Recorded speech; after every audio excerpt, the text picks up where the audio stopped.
Good morning, Jules Cruise Companion.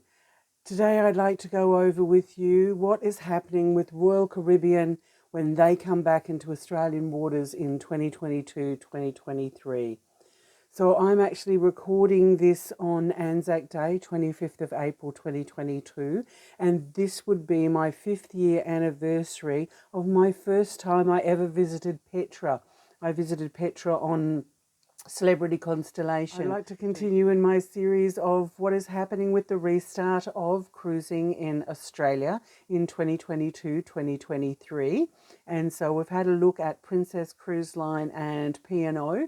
Now let's have a look at Royal Caribbean, RCI. Let's see what they are going to do in 2022-2023. Royal Caribbean originated in 1968 and is the largest cruise line in revenue and the second largest with cruise passengers. So October of 2022, we will see Sydney hosting Ovation of the Sea, and eventually Brisbane will be hosting Quantum of the Sea by the looks of the information available today. So these are Quantum class cruise ships and they carry about 4,900 plus passengers.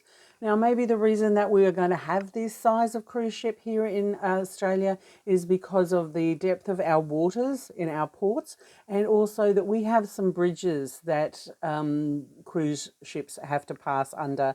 And so that is probably a reason that we're not getting that Oasis size cruise ship, the big that carry around that 6,700 plus passengers. So Oasis, Allure, Harmony, Symphony, and they're going to have Wonder coming on board through 2022. There is always the smaller size cruise ships that Royal Caribbean, RCI, have, and that would be the Radiance class, and they would carry around that 2,500 passengers, and they would have been built during the early the early 2000s, 2001 to 2004, with Radiance, Brilliance, Serenade, and Jewel. So, been on Radiance, love her, got a bit of a history with her. Australian waters would also be able to accommodate some of those smaller ships within the Vision class, those ships built between about 1996 and 1998, and they carry around that 2,500 passenger guest list, and they would be Grandeur, Rhapsody, Enchantment and Vision. Of course, Rhapsody of the Seas has been home ported here in Australia in the past. Those larger, a little bit larger, ships built between 1999 and about 2003, those Vision class ships that carry just over 3,000 passengers, they could probably be accommodated here in Australian ports quite easily with Voyager, Explorer, Adventure Navigator and Mariner. The Freedom class ships built between 2006 and 2008 of Freedom, Liberty and Independence, carrying around 4,500 passengers. They could be accommodated in Australian waters as well, but we have to travel and fly overseas to enjoy those ships, the Freedom class ships. And I'm not sure what's happened to those Sovereign class ships of Monarch and Majesty.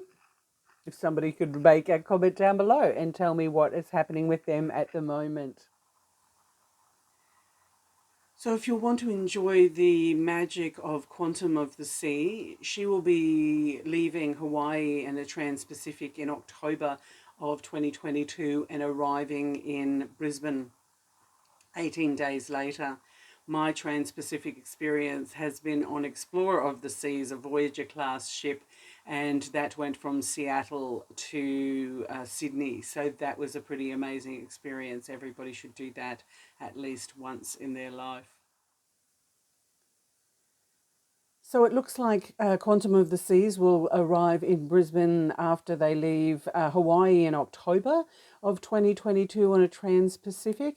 And when she arrives, she'll be doing 2, 4, up to 8, 10-day itineraries, short one cruises to nowhere, up the Queensland coast, down to New South Wales. Eventually it'll go out to South Pacific, and New Zealand's doors will be open eventually, and we'll be having some itineraries over to New Zealand. That is similar for Ovation of the Seas once she hits Sydney. So short cruises, 2, 3, 4 nights cruises to nowhere, up to Newcastle, up to Queensland, down through to Melbourne. A Tasmanian itinerary. You also will have heading over to the Pacific Islands and New Zealand as well. So all of these itineraries will be short to start, and then we'll clearly have some hiccups along the way. So it might not be smooth sailing instantly when the boats arrive back here in Australia and the cruise season for 2022 starts.